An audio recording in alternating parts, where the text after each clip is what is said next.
All right, everyone, welcome back to another episode of Christianity on the Spectrum. For this episode, we are going to be doing a sort of question sweep up. So, I've got a lot of questions since starting this podcast, and some of those questions I've been turning into themed episodes because I have a lot to say on them, and some of those questions I haven't turned into themed episodes because there isn't a whole lot to say about them, and I thought I'd just wait until I got a critical mass of these questions and then just throw them all together in one episode. So that's what we are doing today. And to help with that, we have Greg.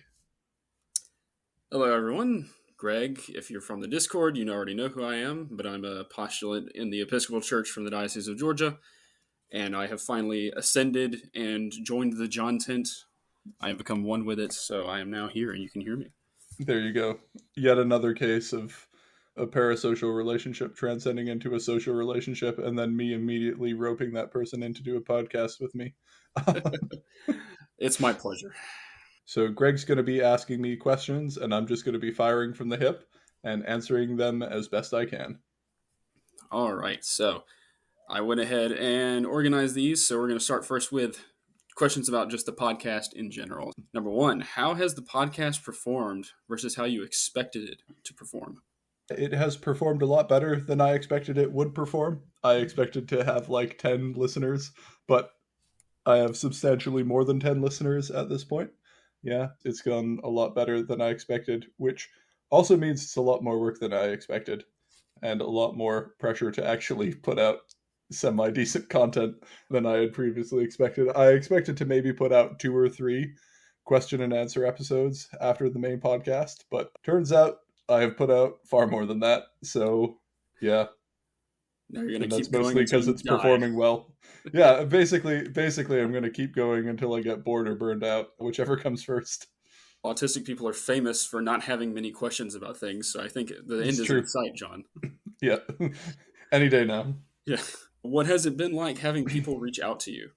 It's been pretty good for the most part. Sometimes people reach out to me saying they hate me, which you know that Cases. yeah that never feels great. But like other than that, it's been really good. It's actually been very encouraging. Like I said, I didn't think this podcast would get much traction, but it's gotten substantially more than I ever hoped to, and a lot of people have reached out as a result. And it's been great.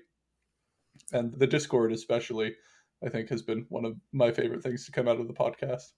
Your little ant farm where you watch us Yes. be autistic and gather more information. Yes. Has your family listened to the podcast? What do they think?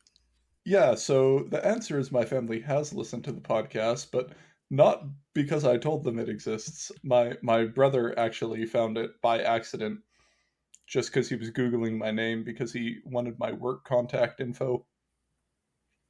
And he Googled it and found Jonathan McNee autism research, and he was like, wow, that's crazy. There's another Jonathan McNee that exists.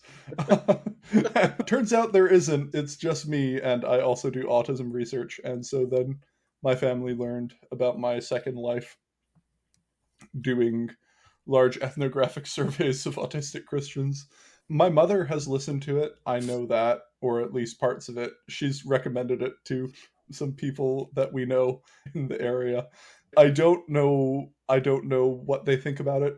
I have not asked them. My wife occasionally listens to it when she goes for long drives, but has said that I'm far too long-winded and talk for too long, so she can never listen to a full episode. But other than this, yeah, that answers that question. My wife looked at me as you said that and was pointing at herself, so I feel like if I were to do a podcast, she would have a similar response to it. Yes, the weakness of our wives should be excused. We need to accommodate their inability to listen to extremely verbose podcasts about very niche topics. Exactly. All right. What is the best thing that has come from the podcast? I think just all the people who have reached out to me to say this has been very helpful. I really didn't expect to have that big of an impact or that many people listening to me. So them reaching out and being like, not only has this been interesting, but it's actually been extremely helpful and has answered a lot of questions that I some questions I didn't even know I had. but was able to explain large portions of my life that I've been very struggling with. I just haven't had words to express it, and you have given me words. And I always think it's funny that people would reach out to me and be like, how did you get my childhood journals? How did you know everything that was going on in my head? And the joke that we have in the Discord is that I have an elaborate drone network that I use to follow autistics around to record their every move. But yeah, I think that's been my favorite part. And this is mostly just like from a nerd data science perspective, like just it's been very validating of my research, just knowing that I've been getting a lot of it very accurate, and also just effectively communicating that information in a way that not every autistic person relates to everything, but a lot of them do relate to a large portion of it. And these are people who had no idea about my research before I released the podcast. So it's just huge numbers of multiple independent verification and validation of them saying, yeah, you hit the nail on the head, or like you described 80% of my life. So that's pretty cool. It just validates that I actually did the research well. So yeah, that's been Indeed. my favorite part. Yeah, as one of those people, I can confirm Jon has been inside my head and he has explained it to you through hours of podcast episodes. So, Yeah, good. what is the worst thing that has come from the podcast? Oh, yeah. So I got a lot of people who are just like angrily emailing me, and some of those people I feel bad for because they're like parents of ASD3 children who are obviously not having a good time and feel like they need a punching bag, and whatever. I'll be that punching bag if that's what they need. Can't imagine how difficult their lives are, and I understand it can be really frustrating to have something about autism that doesn't include your autistic child because they are ASD3 and I'm only talking about ASD1. So that isn't that bad. I think the trans episodes, the gender and sexuality episodes more accurately, that was probably the worst part just because they were so hard to record and so hard to record correctly. Like so you don't know this, but I cut 16 hours ish of podcast from the podcast before I even recorded it. I had So I can generally time out the podcast based on how many PowerPoint slides I make.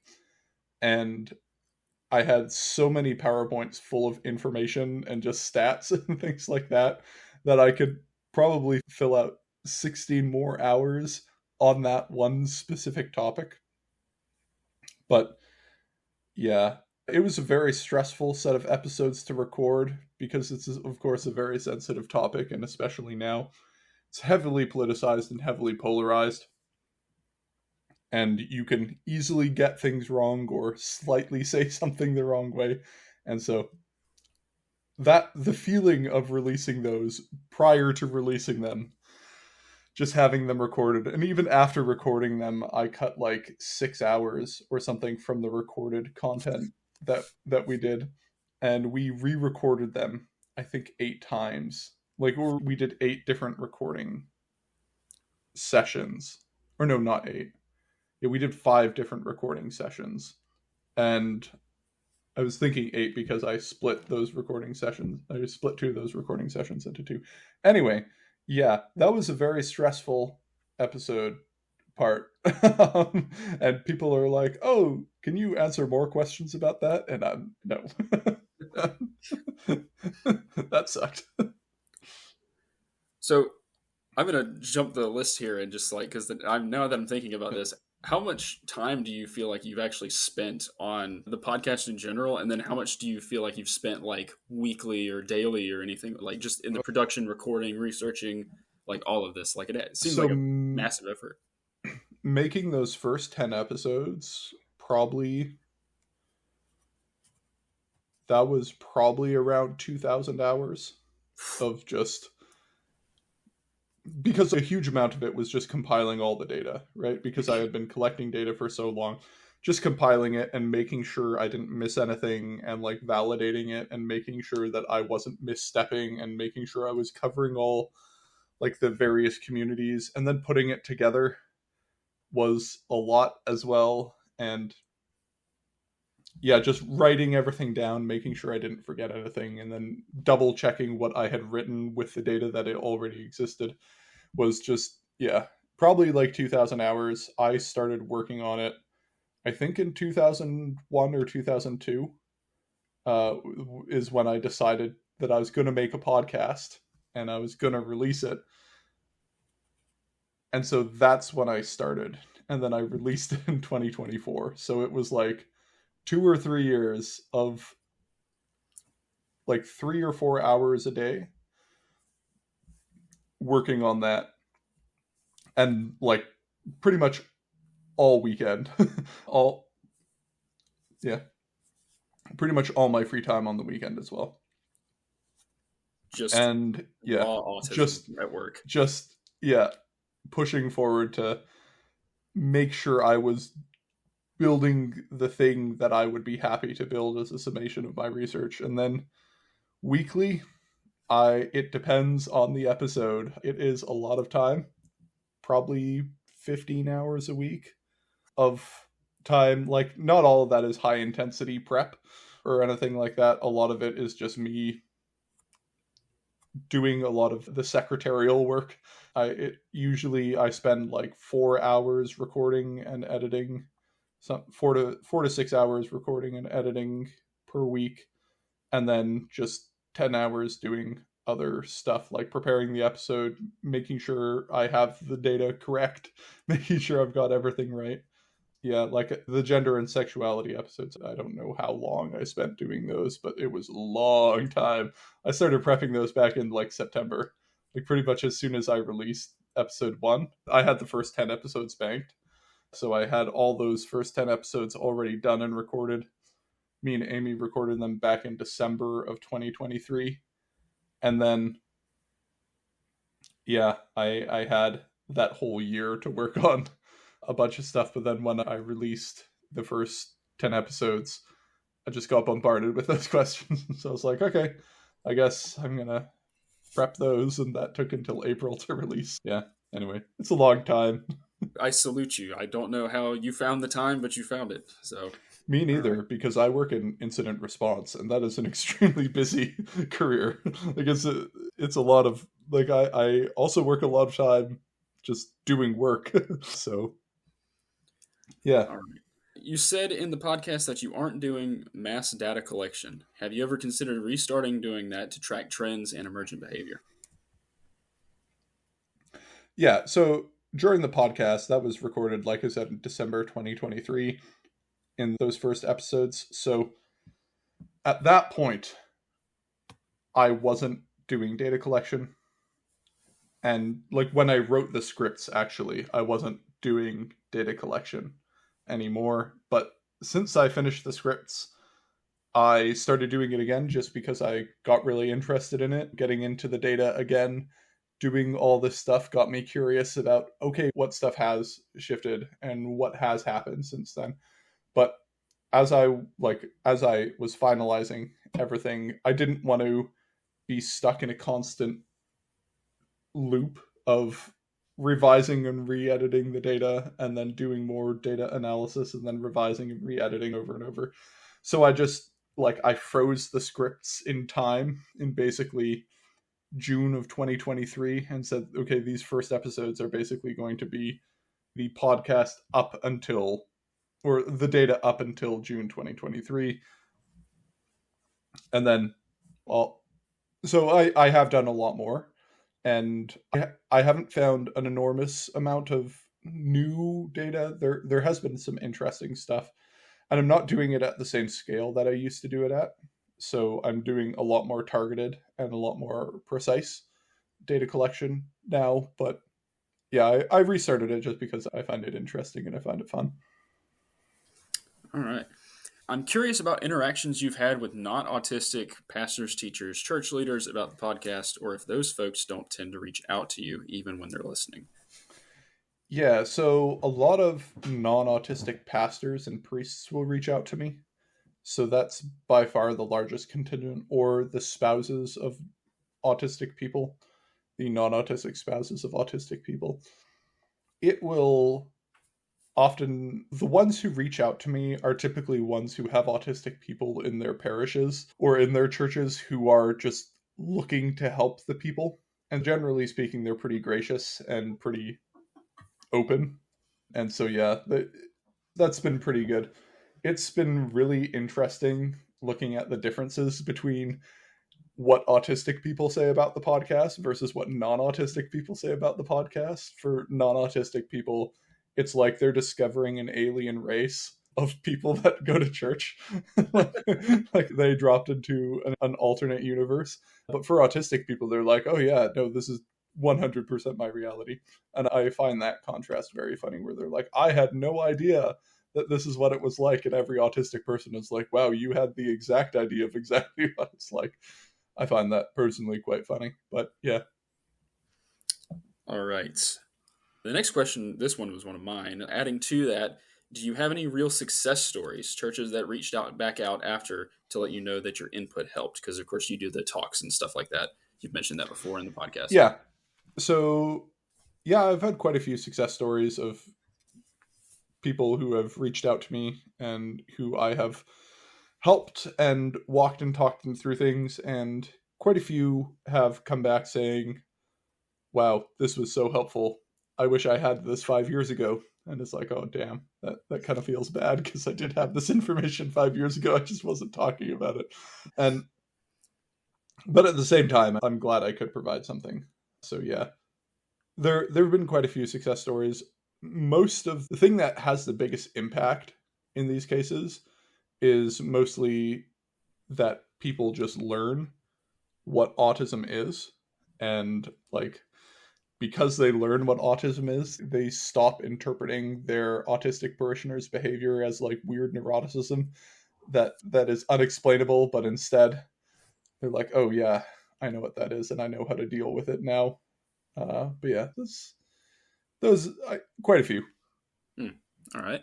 When you talk to pastors, church groups, etc., how do you shift your approach for different Christian subcultures for comprehensibility? I presume you would not say things the same way to an Anglican group as you would to a Baptist one. Yeah, so I tailor my presentations if I'm talking to a specific denomination to that denomination and to their concerns. One of the biggest things that I have to do a lot is code switch, so I know how to speak the various different Christian dialects, and also just like navigate the differences between like mainline churches in Canada versus conservative churches in Canada. And I there's one story that I have from talking to a conservative church where I forgot for a second I was talking to a conservative church, and I accidentally used progressive language in the conservative church, and everyone looked at me like, what did you just say? So I was giving a talk and I was talking about how autistic people are disproportionately trans, and I used the term AFAB, and they were all just like, what's an AFAB? And I was like, oh, it's just like community language that we use for girl. And they went, oh, okay, yeah, that makes sense. But I was like, whew, almost outed myself. It's an But autism yeah, thing you wouldn't understand. yeah, that is the like get out of jail free card you can play sometimes. It's like, oh, that's just what the autistic people use to say, not like assigned female at birth, because that would probably trigger them. So yeah. Let's see. What was the hardest episode / topic you covered? I think you've already touched on this a Yeah, little. the gender and sexuality ones. That was a wild ride. Just making sure that like I accurately conveyed the information, just because there's so much bad information about it coming out from many different places, and especially if you're in the church, the chances that you are going to hear good and accurate information, whether you are in the progressive mainline or like the conservative evangelical space, the chances that you are actually going to get good direct information is probably not as great as we would like it to be. And so just making sure I got everything right, but also at the same time being like, I am deeply concerned that people are going to misunderstand what I say here. And yeah, that was not fun, but we got through it. All right. Is there a topic you can cover but won't? Yeah, there are quite a few. So, like, there are so many things within the autism community that fascinate me. I am particularly fascinated by religious extremists.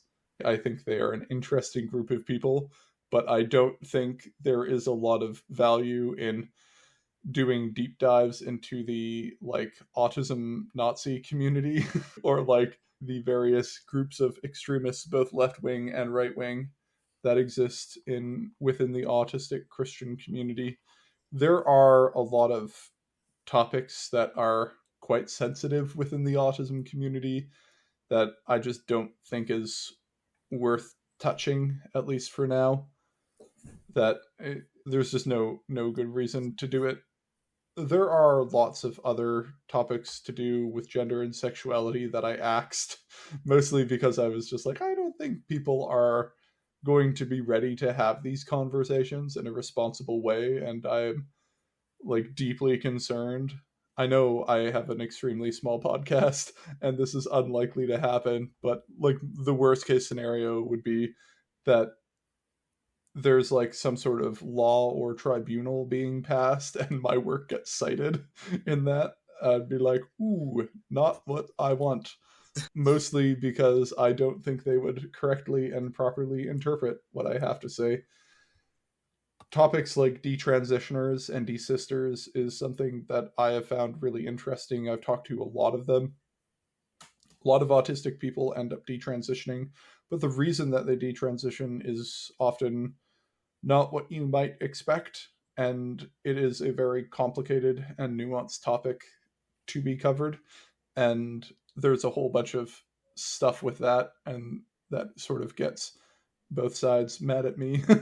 Again, there are a lot of things that I want to cover that I've just decided, for reasons of wanting to ensure that the negative impact of the podcast is mitigated as much as I can, I have simply not touched. And also because some topics are just really annoying to deal with and people get really mad really quickly, and it's like there is no real point in me doing this.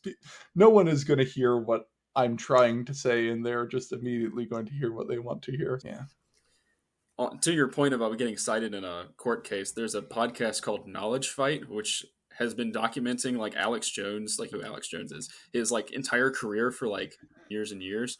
And recently with the court case against him by the Sandy Hook parents, that podcast got cited in that court case about his career, and one of the hosts had to like go to the court and like testify against Alex Jones in person, and which is just like the craziest thing I would have ever thought about having to do, is like you make a podcast about some crazy dude and next thing you know you're on the stand in front of him in a courtroom. So Yeah. I understand that impulse to be afraid of that.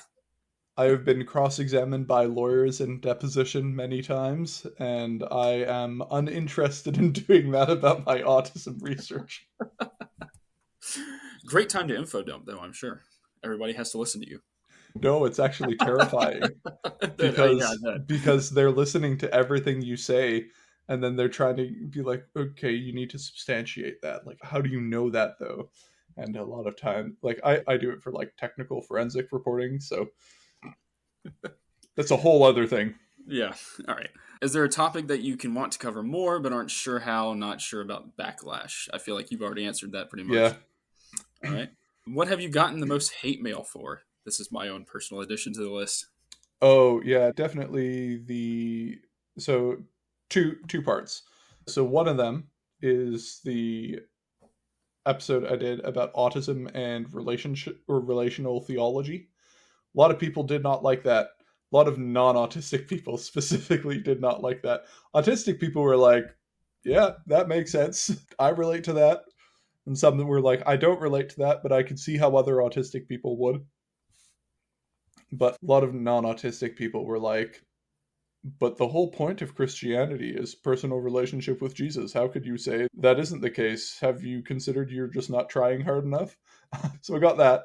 And then the gender and sexuality episodes that I did, the people sent many messages about my perceived accuracy or inaccuracy. And the funny thing is, half of them were accusing me of like being a TERF, and the other half were accusing me of being a trans rights activist. So that was fun. But I guess it shows that I did a pretty good job of maintaining a balance, because both sides think that I did a really bad job of representing them. I don't know. I thought I was fine in those episodes. I thought I just tried to stick to the facts and report what I saw, but I don't know. People got upset. They obviously missed the part where you believe what they believe, and to not send you hate mail for it. Yeah, You yeah. should have been listening. I specifically requested that they not send me hate mail for it, and they did. All right. Last question for this section. What are you going to focus on next? Yeah, great question. Who knows? Depends which way the wind blows, really. I would like to spend most of my time trying to round out my data set from demographics that I don't have a lot of information on. I've been getting a lot of analytics from my podcast that I have listeners all around the world in places that I don't have data on. So, like, I know I have a large contingent of people in Indonesia who listen to my podcast for some reason. If you're one of those people, please reach out. I want to know about Indonesian Christians and autistic Indonesian Christians. I have a lot of listeners from Scandinavia that I don't have a lot of data on. And so, like, the Scandinavian Christian experience with autism would also be interested in learning more about. So if you are one of those people, please reach out. I would like to expand my data set into those regions. So basically, just rounding out my data set. So also, autistic women over the age of 35 is one demographic that I don't have amazing numbers on, that I'd like to get more, mostly because it's just notoriously undiagnosed. And I've burned through all of Alyssa's friends. I need more. I imagine all those nuns that you found, those autistic nuns that you found, they were all over the age of 35, I imagine. Yeah. So a lot of them were between the ages of 25 to like 70. All right. Oh, okay. So that actually was not the last question. This is the last question. Will you report findings anywhere online? Not a journal and website. There's a lot of info to retain in the podcast, and I think most of the numeric findings were in your first few episodes, and it'd be helpful to be able to refer to figures, tables, summaries someplace, especially as something to watch change over time.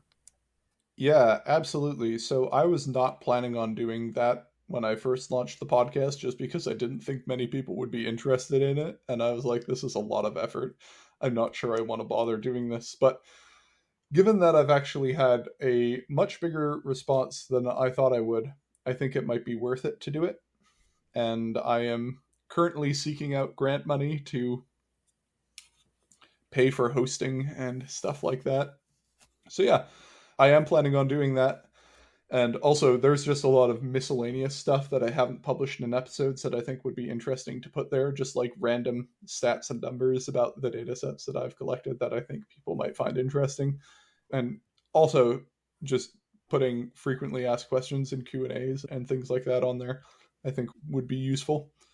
So, yeah, I am planning on doing it, just haven't got around to it yet. But it's coming. Excellent. Autistics love a good chart. Yes. All right. So next section is going to be Christianity and autism. This is more about like research stuff. Sure. A lot of questions about like specific data and trends and why you included stuff, why you didn't include stuff. Next one's going to be, is there any age differences in your data, especially when looking at the preferences of teenagers in Christianity? Yeah, so age is one of those factors that just has wild effects on data, where I've noticed really significant differences between generations. And like the older generations of autistic people are very different. Like Gen X and boomers are very different from Gen Z and millennials. And especially when it comes to teenagers are very complicated because so much of their life changes and is in flux. But also, the way that autism affects them is very different from the way autism affects you when you're 25. Like, for example, when you were in high school, your biggest problem is that autism causes you social skills issues, and there's stigma and things like that. And it makes you awkward and not really fit in. When you're 25, it's like, I can't get a job and I'm going to go homeless and die. Maybe that's dramatic. That's a little too dramatic. But like, you're in high school, you don't really have material concerns related to your autism in the same way that you do when you're older. And so the way that you think about autism and the way that you process autism is very different. And then the way that you process Christianity is very different, because the things that you need to get or the things that you want to get from Christianity when you're in your teens are very different from when you get older. One of the biggest differences that I found is that older autistic Christians are significantly more conservative than younger Christians, and like way more likely to be young earth creationists and things like that, far more likely to be fundamentalist and like hard biblical literalists than younger generations. And I think that mostly has to do also with just what age they got access to the internet at. I think that heavily changes a lot of things as well, and how they socialize and how they learn to socialize. And so there are all sorts of differences like that. I might do an episode on that if people are interested in going into more detail, because there's a lot that could be said about it. All right. Does your study and data set reveal anything about ADHD and Christianity? How do people with ADHD experience Christianity differently? Yeah, so there's a lot of overlap because autism and ADHD are co-occurring in many cases. There's a lot of overlap between that. But when you look at the people who only have ADHD and only have autism, there are still overlaps with a lot of things, especially like deconversion narratives where you get like intense hyperfixations and hyperfocus on Christianity and go through a manic research phase and go through an apologetics phase and things like that. The difference is that people with ADHD, generally speaking, don't have the same relational issues and don't have the same relational processing issues, and generally speaking don't struggle with the relational aspects of Christianity that autistic people frequently like deal with and have issues with. That's one of the big ones, but there are still a lot of commonalities. So like people with only ADHD and people with only autism all complain about having to sit still in church and not being able to sit still in church and needing to stim or do something or be productive. When you look at the combination of autism and ADHD, the people who have both autism and ADHD are far closer to the people with just autism than they are the people with autism and ADHD. It seems like autism has the like biggest and most pronounced effect on how you interact with Christianity and not really the ADHD. But yeah, that's a short answer. All right. Why don't you include Mormons in your data set? I've got this question a lot. So so I basically said, like as a throwaway on one of the gender and sexuality episodes, I don't include Mormons in my data set just because someone asked me and I kept getting asked the question. I don't include them because I don't understand Mormonism. I don't understand the LDS church. It is not an area of specialty. So when I look at Christianity, like I'll give you an example. I talk to ex-Christians who have left the faith, and they say something like, I left the faith because I think that Jesus was invented at the Council of Nicaea in order to unify the Roman Empire by the Emperor Constantine, and he's just a myth, and I have all this history and background to show it and prove it, and anyone who thinks it's anything other than a myth is an idiot. So I know enough about Christianity. I'd say I know quite a lot about Christianity to the point where I can say, oh, okay, this person doesn't understand the claims that they're rejecting. This person doesn't get it. This person doesn't know it. Cool. That is an interesting piece of data. Like how many people leave Christianity because they have false impressions of Christianity and just inaccurate understandings of church history or something like that. When it comes to Mormonism, I will hear ex-Mormon autistics explain why they left Mormonism, and I'm just like, I have no idea if this is an accurate description of Mormonism or if this is a caricature of Mormonism. I don't know if the reason you're saying these things are because you really understood Mormonism or you really didn't understand Mormonism. And I can do that for Christianity. I can do that for the primary branches of Christianity, like Protestantism, Catholicism, and Orthodoxy. I've got a very firm handle on those topics. But when it comes to Mormonism, there's so many things.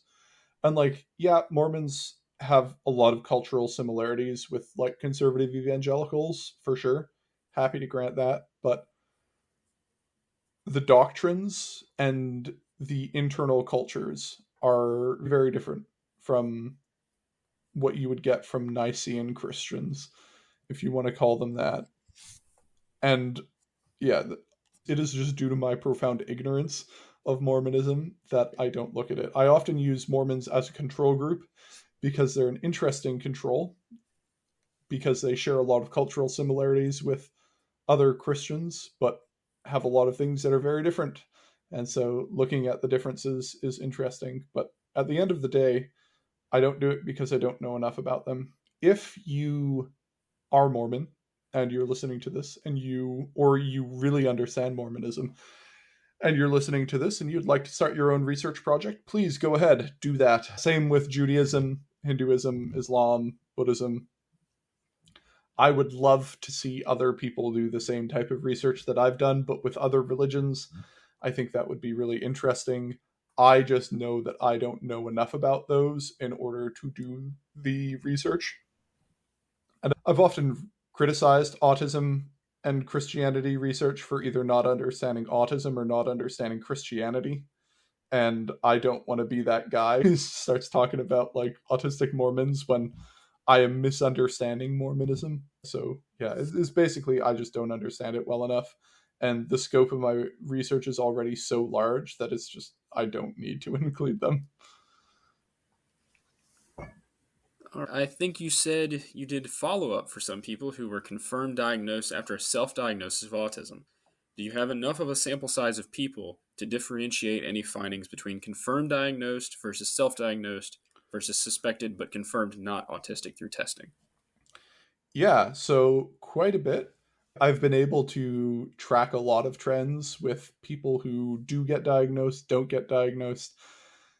Alyssa and I are probably going to talk about that in where we talk about rates of false diagnosis and various issues with the way autism is and perceived in autistic communities and neurodiversity and all those fun related topics. But basically, there are a lot of discernible trends, and like this sounds really dumb, but and circular, but the discernible trends is the people who show very classic phenotypical signs of autism tend to be the ones who get diagnosed, and the ones who don't tend to be the ones who don't get diagnosed. And that's basically what it comes down to. So the people who suspect they might be, but don't get diagnosed, often, if they are like accurately self-assessing, they often will have a cluster of very close co-occurring conditions. So they won't be autistic, but they will be gifted, they'll have anxiety, they'll have depression, and they'll have like ADHD. And so they don't have autism, they just have four things that when combined tend to look a lot like autism. And so that's been like the only case of like it's like, oh, that was a genuine false positive. But most of the time it's pretty easy to tell because they either show the signs of autism or they don't. And yeah, often a lot of people who don't show the signs of autism think they're autistic because they just have been fed a lot of really low quality, poor information about what autism is by a TikTok algorithm that incentivizes views and engagement over accurate, precise information. But yeah. All right. And then there's a follow up to that, which is about adjacent overlapping groups such as STEM women. They say this person says, I'm just curious about the differences in findings for autistic Christians versus Christians and adjacent groups that happen to prefer the same things or overlap in some aspects of experience. Yeah, so for that, a lot of my findings are they so people who have a lot of overlaps with autistics or false positive in my algorithms as autistic when they're not, what I'll find is they won't have like an 100% overlap with autistics. They'll have like a 60% overlap. So they will share in a lot of the experiences. It's just some of the experiences, they either don't have it to the same frequency or intensity, or they don't have it to the same degree. Like I often say what differentiates autism from nautism is frequency and intensity.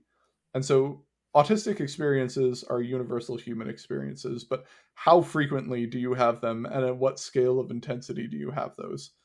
And so a lot of the people on the borderline groups just have them at a lower frequency and lower intensity. And so they don't have quite the same amount of overlap, but they'll still have an overlap. Like I know non-autistic people who have listened to the podcast and been like, I know I'm not autistic, but I could relate to a lot of the stuff that you said. And I thought the way that you thought about things is very interesting. And I've had non-autistic people reach out to me to be like, I think I'm just going to practice an autistic form of Christianity. Like I listened to your autistic Christianity episode and I thought, yeah, that seems nice. I think I'm actually going to give that a shot. And I'm all for that. I'm like, yeah, go for it, man. As I've said many times, if it's stupid and it works, it's not stupid. So, yeah. Yeah, and I think that's something I was thinking about because, like, kind of what the question I think is talking about too is like STEM women, for instance. Is there a similarity in the way that autistic STEM women and non-autistic STEM women practice Christianity? And I'm thinking like if you looked at a giant group of women in STEM and you split them up between the autistics and the non-autistics, are like the majority of them still going to be attracted to like liturgical high church worship, or is there going to be a massive difference between them in that sense? I don't know, and that's a really interesting question to ask. The reason I say I don't know is because in groups that tend to overlap a lot with autistic people, you also tend to have a lot of undiagnosed autistic people. And so it's like, did I accurately count them, or did I just have did the autistic people leach into one place and I just didn't catch them? So it's really hard to answer the question. I suspect that you would find a difference. I suspect that in those overlapping groups, you would find similar types of preferences, but autistic people would tend to cluster on the extremes of those preferences, whereas non autistic people would tend to cluster more towards the norm. All right. You mentioned subtypes at one point, but I can't remember if you said this would be neat to have info on or if it was an upcoming area of study. What subtypes have you found, and relatedly, do certain autistic phenotypes or subtypes correlate with different findings? So, do people who report social or communication issues to a greater degree than sensory ones differ from the reverse, and are there trends with specific sensory issues, etc.? Yes. Next question. So yeah, that's going to be a whole future episode on autistic clustering or autistic Christian clustering specifically. The very short answer to the question is yeah. So you can look at the way that autism expresses in a person, and you can look at how they practice Christianity, and you can almost always do like one-to-one mappings to the way that they're going to practice Christianity and the specific way that like autism affects them. So there's a pretty close correlation between those things. I have my own clustering system. I don't It's not a very scientific one. I'll say that. So it's not a very scientific system. It's a system that basically I use in order to predict people's answers, and I've just honed it over time. But yeah, it's a useful predictive system, and I've honed it over time to accurately guess what people's future answers are going to be. And it's pretty accurate in doing it. Like it'll get things right like 80% of the time. So yeah, that's a whole other future episode. It's such a big topic. Greg will also be joining us for that episode. He volunteered. Yeah. Typical cluster C male response, John. Yes. Yeah. All right. Coming at it from the other direction, how much could you use people's Christian experience, age of conversion, denomination, etc., as a starting point to correlate or predict any autistic and or demographic phenotypes?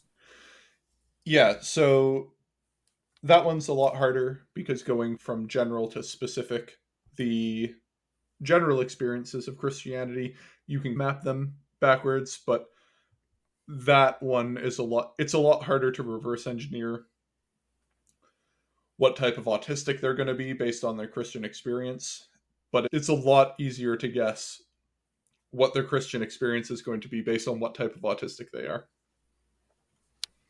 All right. Do you plan to follow? Wait, sorry.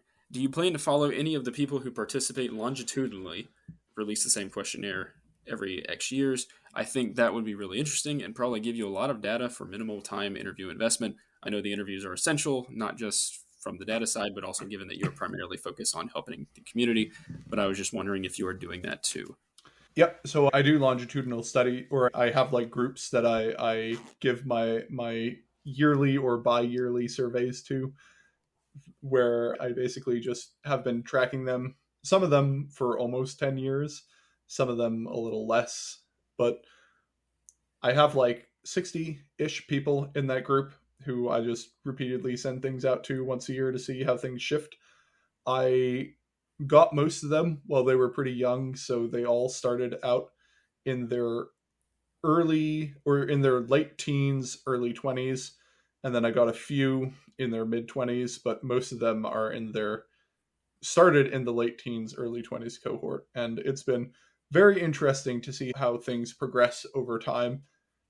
Basically, things just get way more difficult and way more complex as they age, like I talked about with the question about teens. Your priorities and the things that matter and the way that autism affects those things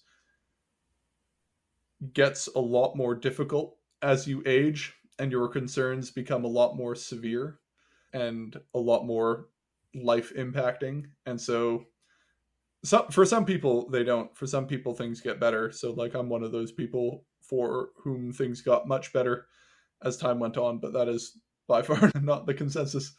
But yeah, so that's longitudinal studies. All right, and the follow up to that is on that note, I know you mentioned giving the RADs to the college professors, famously, and a questionnaire you developed. This is not the question, it's also very cool, and I would like to hear more about it. But did you potentially also use other validated autism or non autism, such as the GAD-7 or PHQ-9 questionnaires too, or did you rely more on self reporting? Yeah, so I used a whole host of various different validated studies. There are a lot of them. They tend to work quite well. It really depends on how you want to deploy them and where. I used to get people to do all of them before I interviewed them, just to figure out where their scores would be and how those correlated with responses and stuff like that. So I use a whole host of externally validated autism surveys. I've also done a lot for just my own validation and testing of my own surveys and questionnaires and things like that, just internally. And having a large set of data, you can do a lot of that on, and just getting a lot of people to answer questionnaires, and then also getting a text box underneath to ask them why did you answer the question the way that you did is also a really rich form of data that you can get from surveys. But yeah, wherever it was available, I used externally validated and clinically validated assessments. But as I'm sure you are aware with this work, not everything is clinically validated, and sometimes you have to build the plane while you're flying it. So yeah. You have to add the text box in there so they can explain their complicated relationship with the Council of Chalcedon. Yes. No, like actually though, you do. Or else you'll get skewed data results where people will answer questions in a way that you weren't asking. So you always have to validate with the text box. That's the big takeaway I found for surveying autistic people. You need a text box. So this next one is multi-part. This is about big picture takeaways. What is the biggest thing you were surprised by or hypothesized wrongly? Uh, I wish I would have written down all my predictions when I started, because I was basically just wrong about everything. So this is very common that you see in the autistic community. Autistic people, their conception of autism is like their experience of autism and the experience of autism of their peers, who are often a self-selected group.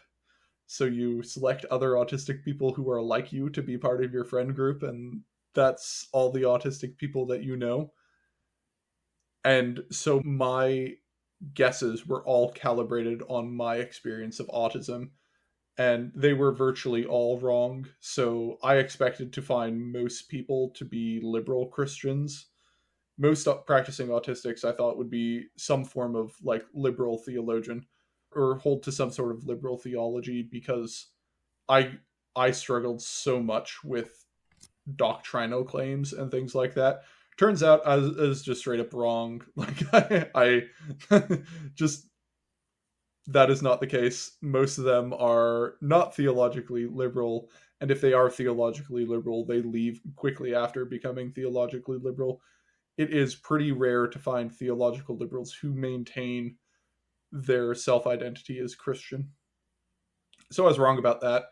I knew nothing about trans stuff when I started doing the research. I started in 2014. Most people didn't know much about trans stuff. I knew trans people existed. I thought they were odd ducks. And then I started getting a lot more into the research, and I'm like, not only are they odd ducks, they're odd autistic ducks. And there's a lot here that I need to learn. Yeah, I would have been wrong about virtually every prediction I had about trans people. Number one, that I wouldn't have thought they were disproportionately autistic, but they definitely are. And yeah, also one of the big things, and I know there's a question about this coming up, is about trends. I expected the trends to basically just keep getting worse for Christians.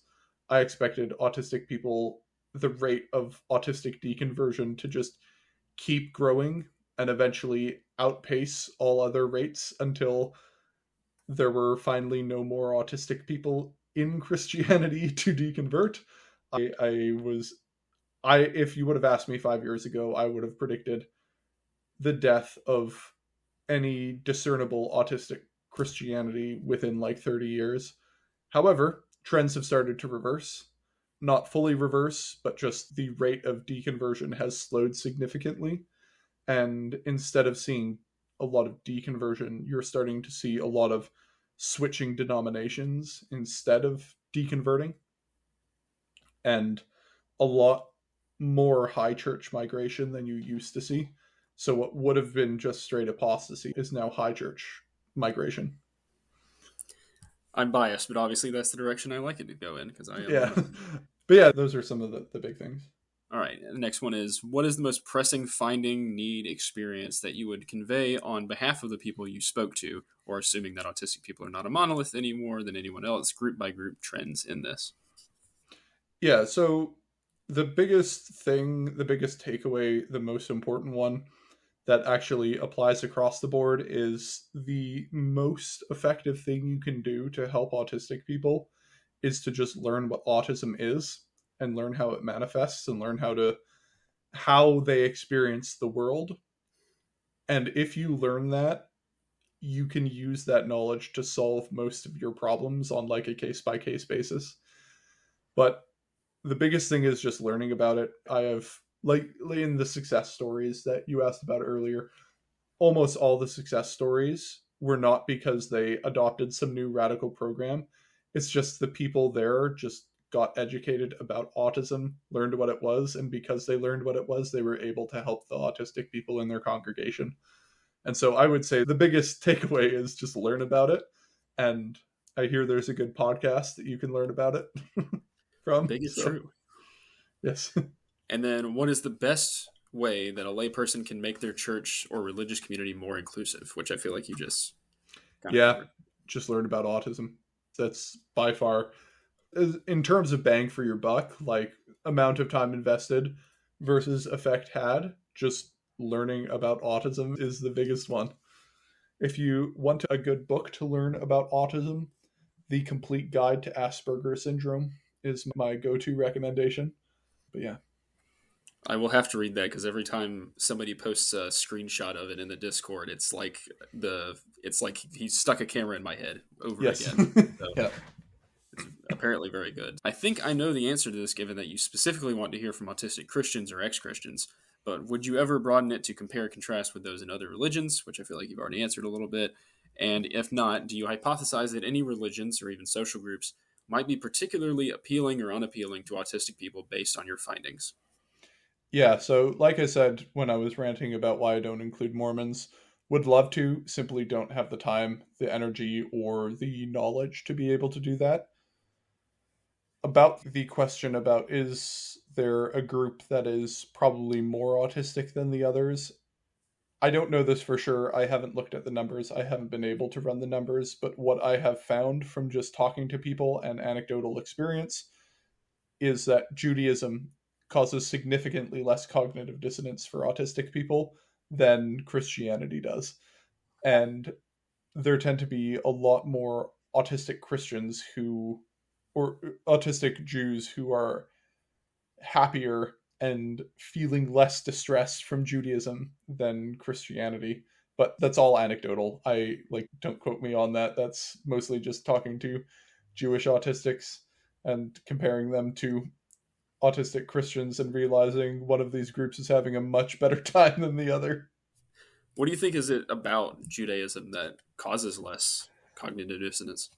Definitely the way that they think about doctrine and the way that they process and understand doctrine is very tends to be very different, a lot more open to questioning, a lot more let's sit down and think about this and let's ask questions and let's argue about this, whereas in Christianity there tends to be a lot more. That isn't to say this doesn't happen in Judaism, but in Christianity there tends to be a lot more top-down enforcement of this is the right way. Also, within Judaism, there are various different schools of Judaism that require different levels of doxastic commitment to theistic belief that a lot of Jews can do the culturally Jewish thing where they're Jewish as like a ethno religion in rather than like an orthodoxic religion where they're holding to it not because they're like we literally believe all these things to be true, but because I'm part of this long line of other Jewish people who have come before me and these are the traditions of our people and things like that. And that way of thinking for autistic people just causes way less cognitive dissonance than you need to convince yourself, you need to have doxastic, like you need to convince yourself of all these claims. Doesn't quite happen the same way in Judaism. And so anecdotally, I've just seen significantly less cognitive dissonance.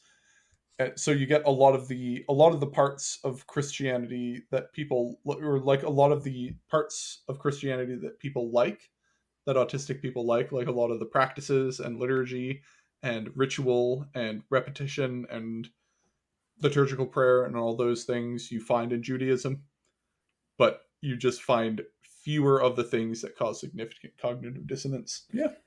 Makes sense. Let's see. Oh, okay. Did you ever have any ethical dilemmas during your research? I don't mean things like an REB. For example, including data from a low reliability source versus invalidating someone's experience, wanting to flag a mental health issue versus maintaining privacy, or telling someone, so like the college professors before, that you think they may be autistic if they aren't aware. Yeah, so this comes up all the time. And the answer is I deal with things on a case by case basis. So, generally speaking, I think if I have a high confidence that someone is autistic and I'm talking to them, I will let them know. And I let them know in a fairly neutral way.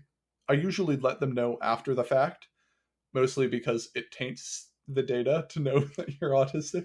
If you're trying to look at non autistic, or if you're trying to look at undiagnosed autistic people who don't know they're autistic. So, this is like a really useful control group, right? Because there are autistic Christians who know they're autistic.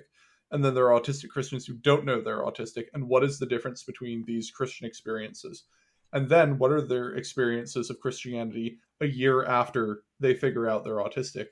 These are all really interesting research questions. But generally speaking, overall, knowing that you're autistic is a huge benefit to you, and it feels wrong to not let people know, even if it like taints the data, right? Because I could do interesting longitudinal studies on autistic people who don't know they're autistic, and that would be really interesting from a data research perspective, but I feel like from an ethics perspective that is less good.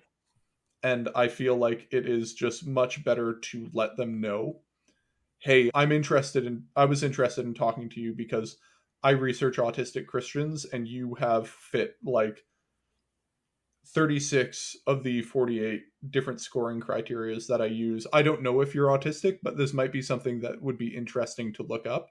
Or the way that you described your experiences of Christianity are ones that align very closely with other autistic people.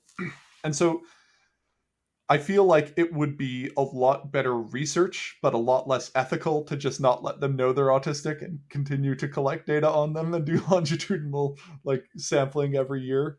But I have just not been able to square that because when autistic people get diagnosed, it is almost always like it's usually a very life shattering thing. Like it isn't fun for the first 6 months. You have to rethink a whole lot of things, but I have yet to meet an autistic person who says they regret learning they were autistic.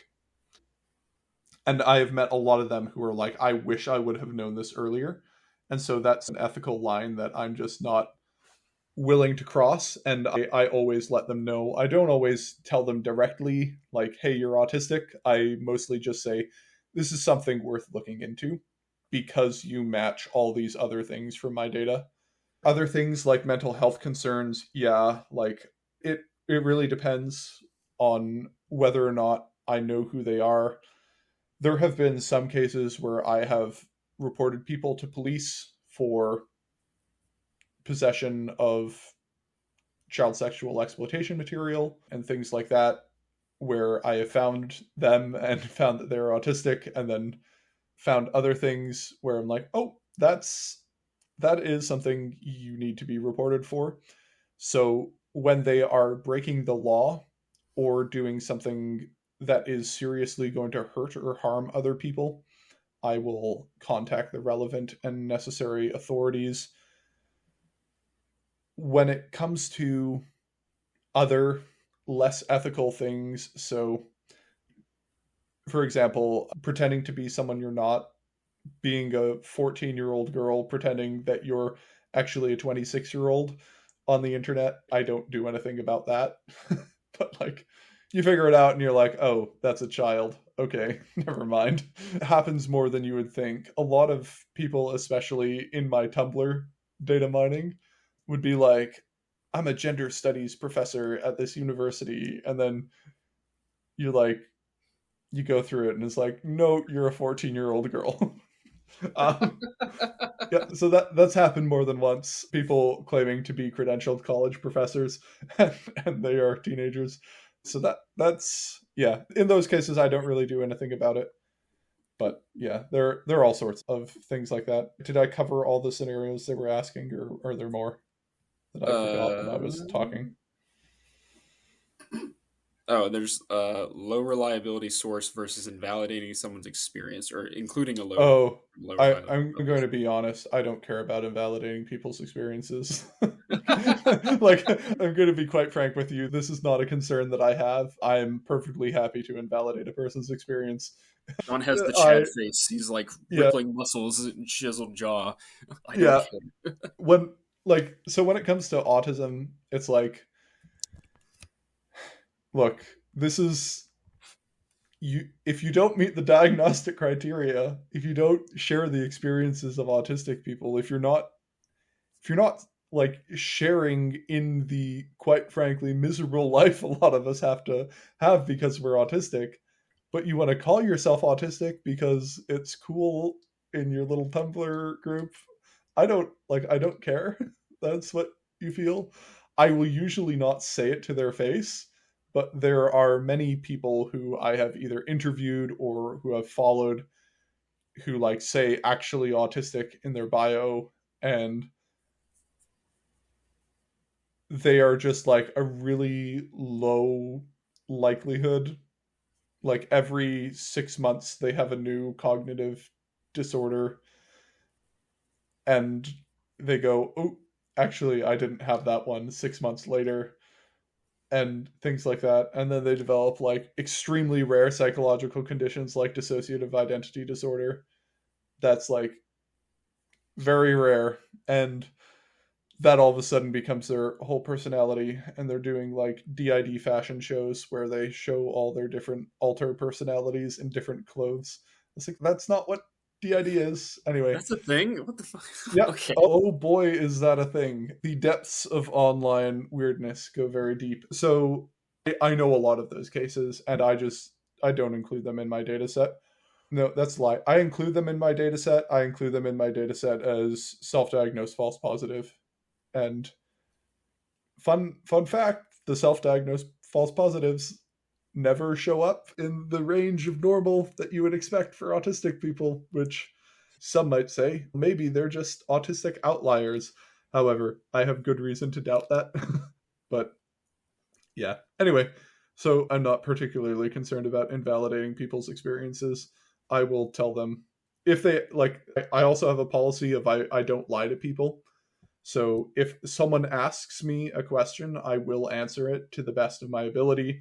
So for the college or for the ancient language professors that I sent the rads to, if they're like, okay, but like, what are you studying this for? Like, are you looking for anything in particular? I'd be like, yeah, I'm looking for autism, like ASD1. And if someone who I don't think is autistic asks me, do you think I'm autistic? I will say, I don't think you fit the pattern, or I will say you don't fit the patterns that I've observed, or you don't fit, like I haven't seen you fit the diagnostic criteria that you would expect, or you don't fall within the range of autistic experiences that I would expect to find.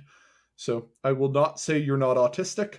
I will, because I'm not a doctor. I will also not tell you are autistic because I don't have that ability. I will simply say you either do or do not fall into the patterns of normal that I typically observe. That hasn't stopped some people in the Discord from saying that Jon gave them autism. So It's true. It's true. It does not stop them. But okay. Some autists you've interviewed very likely have had aspects of Christianity as a special interest. How do their perspectives and experiences differ from those of us who are Christian but have non-religious interests? yeah, so autistic people who have Christianity as a special interest tend to have an easier time with Christianity in general, mostly because they can find redeeming aspects within Christianity that other people can't. So if Christianity isn't your special interest, you are far more likely to take certain shifts in Christian political discourse, for example, a lot more hard than the other Christians. An example that I've talked about a few times in this podcast, when Donald Trump got elected, you saw a massive spike in people questioning and deconverting or experiencing significant cognitive dissonance from trying to square the things together. But the people who had Christianity as a special interest didn't feel it the same way. They typically would be like, yeah, Christianity is my own thing, and it's like, this is my autism, and I choose my special interest type of deal, where they're like really, they find other things to focus on in Christianity, whereas the ones who don't will not overlook the negatives as quickly, and that will cause significantly more cognitive dissonance. You're more likely to fully deconvert or deconstruct if Christianity isn't your special interest than if it is. That isn't to say people whose special interest is Christianity won't deconstruct. They do all the time. It's just less likely. Gotcha. The election of Donald Trump will not take away my complicated relationship with the Council of Chalcedon Exactly. or my But for other cold dead people, it's hands. like, What are autistic people's thoughts on religious pluralism? yeah, so this one is pretty simple. Most autistic people are pro religious pluralism, and they're mostly pro religious pluralism because they often struggle with Christianity. And when you struggle with Christianity, you are far more likely to look at someone who isn't Christian and be like, yeah, I get it. I get why you wouldn't be like that. And I don't want to create a system in which I have to impose my beliefs on other people, or in which I think everyone must adopt my beliefs. And if you are of that idea, the chances that you will want to adopt a pluralist framework are significantly higher than if you don't. And even the Christians who say, yeah, I think Christianity is true, I am 100% committed to Christianity, they also will tend to be fairly reasonable in saying, but I understand why another person wouldn't. And so I think the best thing for society would be for it to not favor any one religion, but have a sort of neutral stance toward religion. So religious pluralism as a position is probably the most common one that I find. The only exceptions are like very conservative Christians. But even within there, most conservative autistic Christians will be like, yeah, I think pluralism is a reasonable and acceptable idea.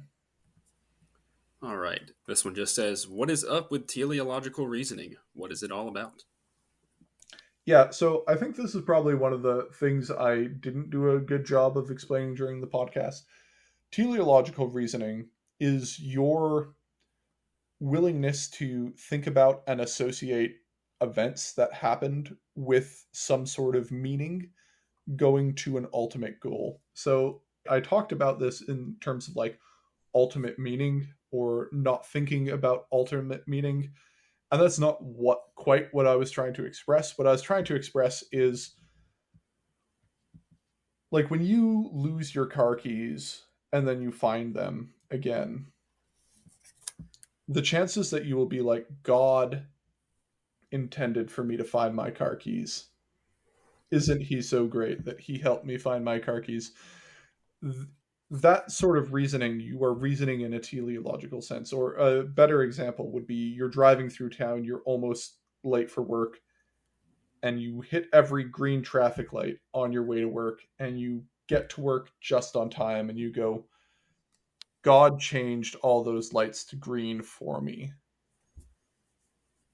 What you're doing there is you are thinking of the events that happen in your life as in a sort of grand narrative where you are reasoning about meaning and purpose and ultimate purpose as going towards some end goal and having an effect in your life. Autistic people are far less likely to read meaning into those like day-to-day events and far less likely to read God's hand at work in day-to-day events as like all part of God's plan, right? Like all culminating in this specifically planned thing that is going towards one trajectory, and God is just working his way through my life to get to that point. Autistic people are just less likely to reason like that. So we're not as prone to like main character syndrome, basically. Yeah, or basically prone to attributing things to God when they're other things.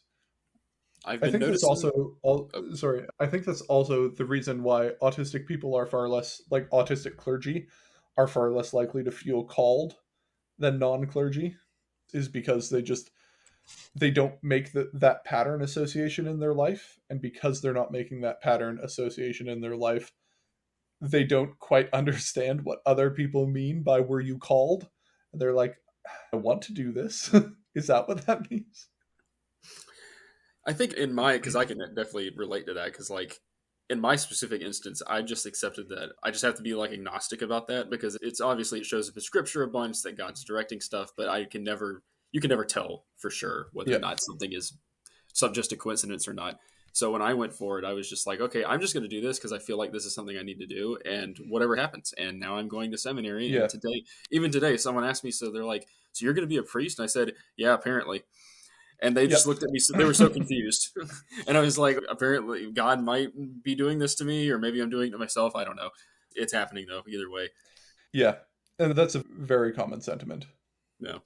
Oh, and then the last question for this section is: I've been noticing anecdotally that there are a lot more new autistic converts. Have you seen this trend? Any data on it? Yeah, so I had mentioned this a little bit before, but if you would have asked me 5 years ago, I would have basically said that the rate of deconversion is continuously increasing. So not only were more people deconverting, but the rate at which they were deconverting was increasing quite a bit. In the past 3 years, from everything that I've been able to track, the rate of deconversion has slowed. So it's still net negative. So when you look at autistic conversions to deconversions, it's still, there are more deconversions than there are conversions, as far as I can tell. And more autistic people are calling themselves not religious, or at least ex-Christian or not Christian. However, the rate at which they are doing it seems to be less. The rate of reconversion has jumped up pretty high, like in a way that I haven't seen it before. Like, reconversion was fairly rare 7-ish years ago, but looking at the number of reconverts now, there are significantly higher numbers of reconverts, especially since the pandemic for some reason. Basically, that seems to have been an inflection point where reconversion numbers have gone up quite a bit. Again, generally speaking, the trend is still down. So more autistic people are leaving than are staying and then are joining. But the rate has slowed significantly. And then other, like, new conversions have grown significantly in the past 5 years, for sure. But again, do those new conversions match deconversion? No, deconversion's still higher. But you can change that, dear listener. I'm sure your podcast is having a hand in it. So they'll start calling you the apostle to the autists. Yes, hope that is the hope. All right, so on to the next section. It's called Generaltism. I believe you worked for him in the Army, right? Yes, I was going to say, my former boss. All right. The first question is one of my own works. Why are autistic people? Yes, so I included this one just because I thought it was funny, but I decided that I'm going to answer this one seriously. So a lot of people do ask me this question, like, why are autistic people the way that they are? Like, what? Why do they show up why do they do the things they do? And I think the answer is like 3 factors. The first factor is autistic people are extremely serious and extremely earnest and extremely sincere. So it's that combination of seriousness, earnestness, and sincerity. And like, the being cringe and being weird is highly correlated with sincerity and earnestness. And it's typically sincerity and earnestness for things that most people aren't sincere and earnest about. But autistic people are just in general very serious people and very earnest people and very sincere in the way that they think about things and in the way that they tend to process and relate to things. And that just leads them to be cringe. Like, if they are serious, sincere, and earnest about My Little Pony, that's weird to most people, right? But or like being a furry or something like that. And it's this just inability to not be sincere and earnest. And if they aren't, it's because they've like learned how to irony brain poison themselves. But it is that combination of seriousness, sincerity, and earnestness that often accounts for a lot of that.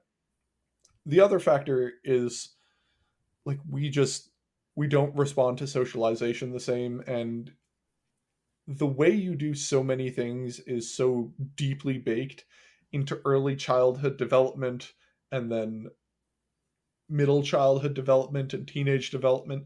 The way you are and the way that you think about and react to things is so deeply tied up with those things. And imagine, and autistic people, we just don't respond to socialization the same way that most people do. We don't mimic the same way. We don't learn from people the same way.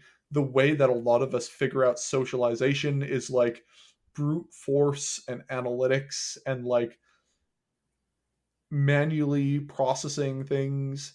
And this leads to a sort of uncanny valley effect where autistic people have an uncanny valley socialization where we're often trying to mimic something that we don't understand. We know that we are supposed to mimic it, but we don't know why we're supposed to mimic it. And so it leads to this weird attempt to be like something without understanding why we're initially doing it. And so especially a lot of people who haven't quite mastered how to mask, they come off as that uncanny valley because of just failures to respond to socialization and a lack of spontaneous intuitive understanding about the socialization process that leads to a slightly ineffective mimicry. And so that's that. And then just in general, the third factor is autistic people just often don't care what other people think. Like they just don't, it doesn't occur to them that they should care.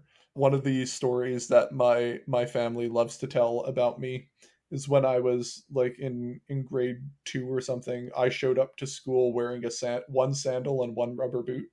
I just not even realizing that was a wrong combination of footwear. I was just like, footwear is so you protect the bottom of your foot. So I'll just put on anything. Like they just don't have it in them to care. And so you combine the earnestness, sincerity, and seriousness with failure to respond to socialization, leading to like an uncanny valley mimicking effect. And then 3, the gaff factor just isn't there. And yeah, that is why we are the way that we are. It's the easiest way I can explain it. You heard it here first, folks. Here we stand. We can do no other. Indeed. All right. This next one. This is a great one from Chelsea on the Discord. Shout out to Chelsea for this great question. How do I min-max any future children to be autistic super soldiers? Okay, How so do you create your Astartes Legiones?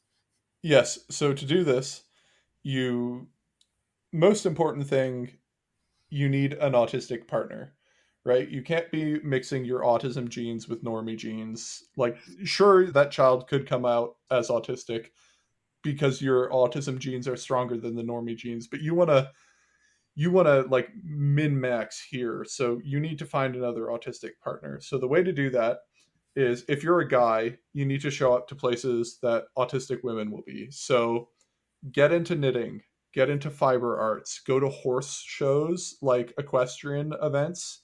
You're going to find lots of them. Puzzling, competitive puzzling, and like speed puzzling is a hotbed for female autism. And you're going to be the only guy there. And so if you have like even a somewhat passable set of social skills, like you are going, this is like you're competing with other autists at that point, and so your charisma scores are just going to jump because the overall charisma is so low that you're going to look normal.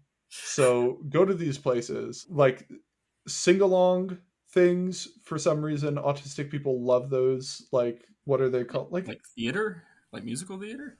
oh no, I mean that too, musical theater is going to be a big one. But like they have like they're Like like karaoke? I forget what. No, they're not karaoke. It's like a bunch of people meet up in a bar and sing sea shanties and Oh, stuff. like okay, I get what you. No, I guess they're just called like sea shanty meetups. I Yeah, I think. don't know. Go to those. Autistic girls love those for some reason. Traditional dancing, like not Ooh. like ballroom dancing, like Or like Irish folk dancing, or is that what you're yeah, thinking? like ethnic dance groups Okay. that do ethnic dances. Like really, a lot of autistic women get really into Highland dancing for reasons a little beyond my comprehension. Anyway, you need to go to these places. You need to find yourself a good autist, preferably one who also has a job so that you can get money together. You have a child, and then you basically just pour all of your money into math tutors and computer science tutors, get them into all the math competitions. You might think, oh no, we'll burn our child out. Wrong. That child's an autist. That child is going to go strong. If they're not a math autist, you can just try again with another one. And then you basically do that over and over until you get your Lisan al Gaib. Show the other autists the path to freedom. Yeah, so that's how you do it. That's my recommendation. I like the implication. It's like, oh, if they're like an art autist or something, just try it, do it again, go Hey, until they we're figure out how min to. maxing autism super soldiers. We can't have art autists in here. They'll have feelings and stuff and be like, we should read poetry. No, we If, shouldn't. We should If they're not design installing compilers. Linux on your computer by the age of 8, you need to do it again. You need to Yeah, start over. yeah. That's how you know. That's how you know you need another child. Okay. All right, all right. What percentage of autistic men go down incel or pickup artist rabbit holes, and what's their trajectory like? Oh, it's really hard to know percentages, but it happens to a lot of autistic men. Like pop Evo Psych for autistic teenage boys is like crack. Like they love it. It's social situations are very confusing and we don't understand them and we really struggle with them. And then someone comes along and is like, here are the cheat codes to let you understand everything about girls. And they don't work. Like it just fundamentally is really bad advice, but it is advice. And it is the only time people are actually saying, here's how it works and here is what should be successful. And we know this because of science. And that's like super appealing to autistic people. And especially because like these social groups prey on insecure men and socially isolated men who don't really understand a lot of things is basically like their target is a poorly socialized autistic male to keep getting them to come back. And they're like, look, I'm successful, this is how you get successful. I have talked to so many autistic people who have gone down those rabbit holes and got themselves out. I have spent a lot of time getting young men out of those, and most of the time I have to sit there like being like, okay, this isn't actually how, like, women don't have cheat codes that you just enter to unlock the relationship tree dialogue. This is not an RPG, despite what these people tend to make it seem like. Women are actually people with a complex set of desires and motivations, and you need to evaluate these things intelligently and not just think there's a one size fits all solution. Like, just think of all the women you know in your life. Do any of them act in accordance to the pickup artist philosophy? No. Has this worked for you at all in the 3 years you've been doing it? No. Maybe that's for a reason. Maybe it's because it doesn't work. Look at all these autists who are also in successful relationships. Notice how none of them are like that. Like, yeah, it happens a lot, and it's mostly because these communities feed on and prey on those types of people and the sort of insecurities and struggles that typically young autistic men have. No, John, you don't understand. I just have to find the Konami code for girls, and I will buy the That GF. is that is literally what a lot of red pill pickup artist stuff is, though. It's like,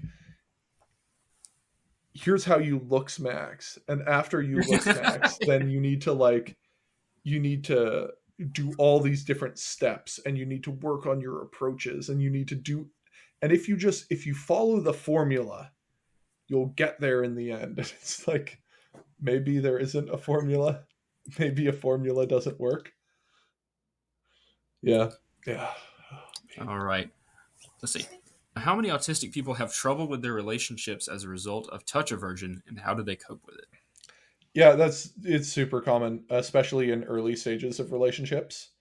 The good thing is it typically goes away. Like as you get to know someone better, touch aversion just goes away. In the initial stages, you mostly just have to be clear and communicate that you have touch aversion or that you're not great with being touched. And if the girl likes you or the guy likes you, they'll understand. Sometimes they will be a dick about it and they will weaponize it against you when you least expect it to tease you. It's not actually that bad. But like, yeah, touch aversion is one of those things that you eventually will get used to at least some extent. And I have it a lot. And at this point in my relationship, it's gone. But for a while, I still had it and I still had a lot of it. But yeah, if you just communicate it with your partner and they want to be with you, they'll understand it. And usually it just gets better as time goes on, as you get more comfortable with that person. All right. I'm curious how autism interacts with aromanticism and asexuality. Yeah, there's a lot of them. I don't know what else to say. There are a lot of asexual, aromantic autistics. It's a very large percentage, much larger than the general population. There's also a fun game that many people play called Are You Asexual or Are You Just Depressed? It's not really a fun game, but it is a game that you can play where that isn't to say genuine asexuality doesn't exist. I definitely think it does exist and it is disproportionate with autistic people, but a lot of autistic people also have co-occurring mental health conditions that interact a lot with asexuality. And so the sort of intrinsic inclination towards asexuality and the asexuality through other mental health problems is really hard to narrow down what percentage is what, but it is very common. All right. What is the most common special interest? For my population, Christianity is the largest special interest. It's true. Yes, it's probably unsurprising given that I study autistic Christians. After that, it's like computing, usually something to do with computers. Like a lot of people super into Linux, a lot of them super into math. Usually, other STEM fields and STEM related stuff is the next biggest. Then it's like usually some form of media. So, like video games, specific video games, TV shows, that type of thing. And then literature, some forms of literature. And also, really common one for autistic Christians that sort of goes with Christianity is history, but it's usually flavored, Christian flavored history to some extent. So, yeah, I guess the biggest one would be Christianity, then it would be history, then it would be STEM stuff. But that's usually the order it goes. All right. And then a follow up to that, which I've thought to add, was what is the weirdest or most niche special interest you've seen in all your years of autism Oh, that's experience? so hard. Just think of any, just rattle them off. So, The weirdest stuff so you've seen. my mother has a friend whose special interest is Victorian era house bricks. Oh, Um, that's amazing. yeah, and he's like really into professional reconstruction of things. It's like wild. Yeah, Just the Victorian era bricks. house bricks, just the bricks. Not the I houses themselves or the architecture, just the bricks. Nope, just the bricks. Yep, literally just the bricks. What are some other ones? My cousin knows, like she's a special ed teacher or whatever it's called. One of their kids is obsessed with laundry, like doing the laundry and laundry machines, Oh. which they love. They're like, this is a great special interest for my 8 year old to have. Um, Yeah, I bet. uh, yeah, so laundry. I had one guy who loved camera lenses, just like Just the the lenses, not the lens, the cameras. lens, the lenses, and like the lens apertures. Didn't really care much for photography. Wasn't super interested in doing photography. Just really interested in like camera lenses, which I think is super niche. Yeah, get a lot of people who are really interested in like specific bugs, just like one specific type of bug or One one type type of of animal. specific type of bug. Interesting. Yeah, or like they're one of one guy that I met was like loved sheep, just extremely into sheep. Yeah. Sheep sheared and was a vet. So he sheared sheep and he was a vet that worked with herd animals and specifically specialized in sheep. He's Yeah, no so maxing. yeah, He would have yeah, been that great on the plains of Celtic Britain a indeed. 1,000 years ago. Indeed, he's currently in the modern plains of Celtic Britain. Oh, is he really? Where, yeah, where he's Carrying just on the traditions of his ancestors, autistically yeah, shearing sheep. That's incredible. yeah, loves sheep. Yeah, so there's just so many like hyper specific niche things, especially so autistic women, especially young autistic women, can get extremely hyper focused on specific bands or like specific K-pop groups, and they Oh, just like have a scary stalker level amount of information about the K-pop group and everything in it. It's like, wow, that is a lot of these are blood stuff. types. That's incredible.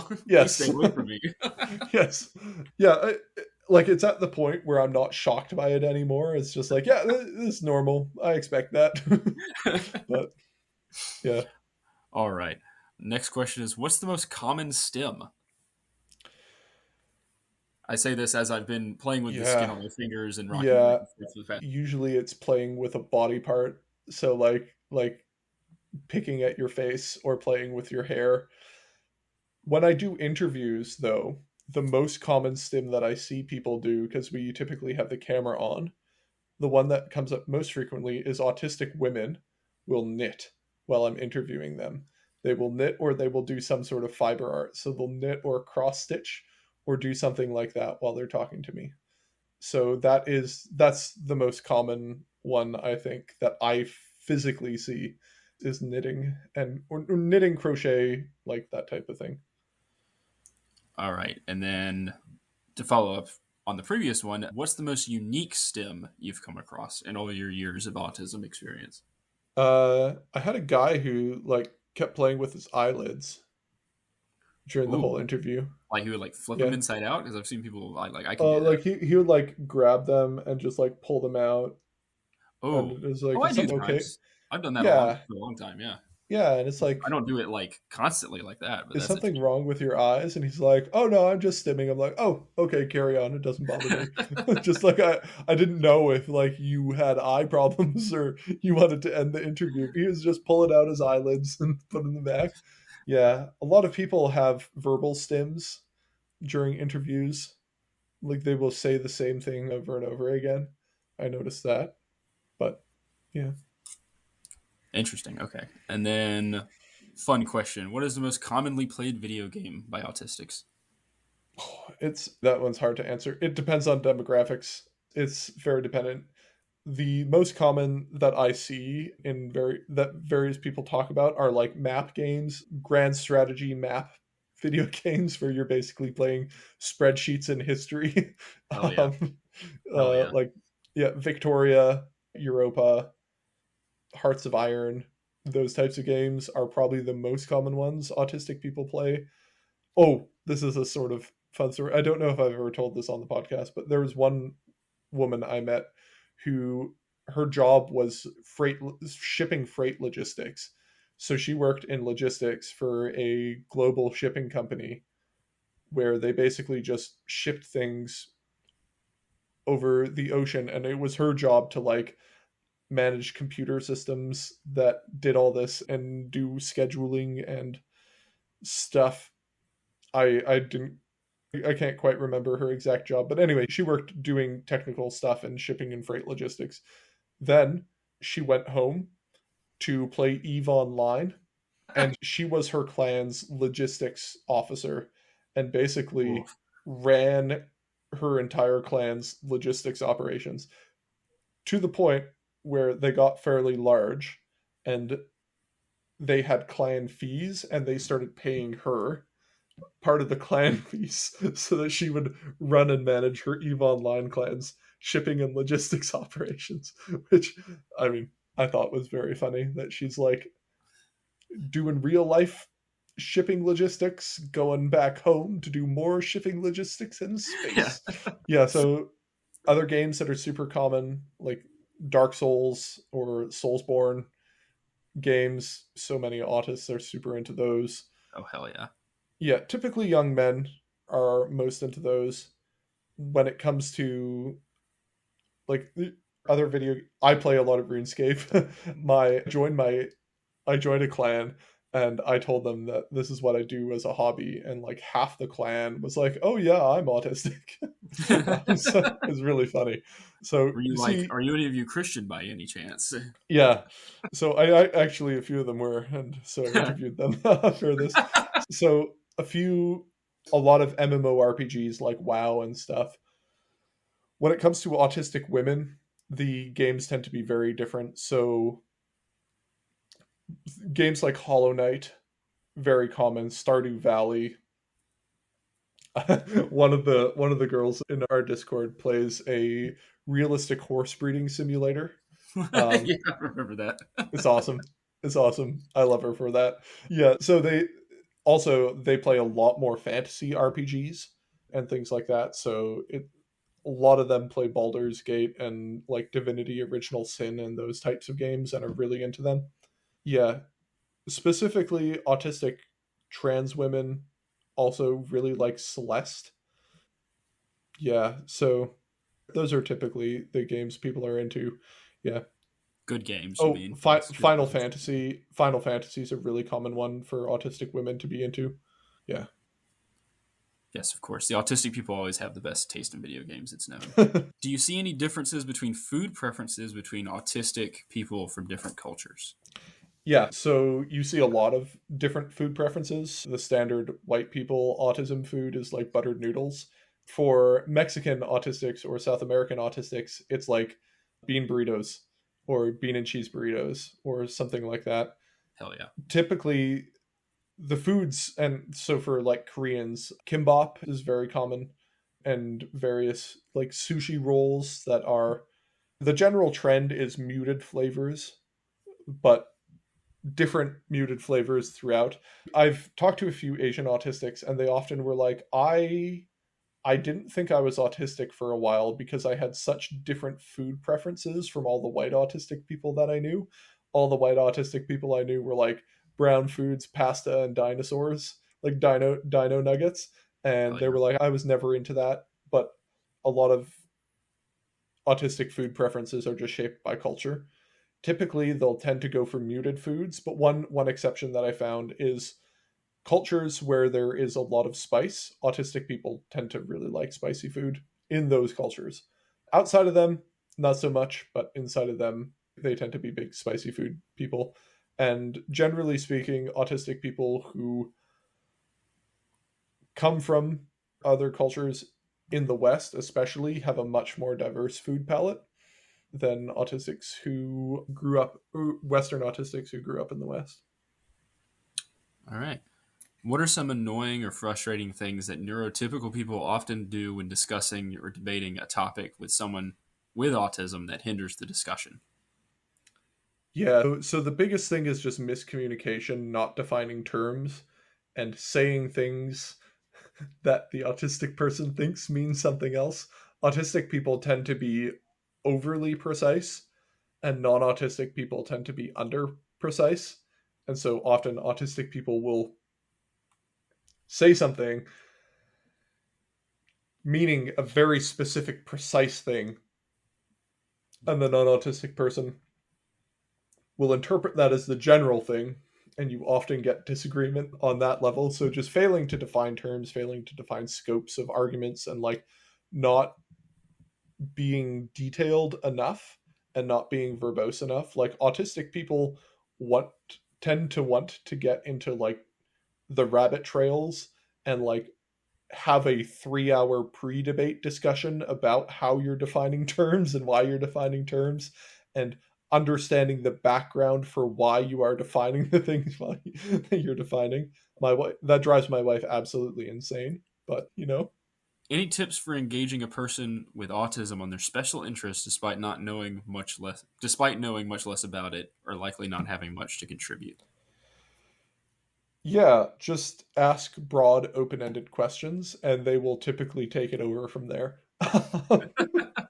Just let them do their That's thing. yeah, and another big thing is reassure them that you're not bored. Yes. So Yeah. for me, Pretend, at least pretend to be interested. Yeah. Do a good for job of that. me, like every like 2.5 minutes of talking, I've trained myself to have an internal timer to stop talking about something because I know people get really annoyed when I talk for more than 2.5 minutes on something in person. So I'll talk for 2.5 minutes and then I'll go, okay, I need to wrap up this thought and then check back in on them and like figure out should I keep talking or not. And so reassuring them that you want them to keep talking and that you're interested in hearing them talk and that you're fine with them monologuing for long periods of time is usually also something you can do to just be like, no, I'm not bored by this. I am interested in this. I do want to know about this. Yeah, that's usually helpful.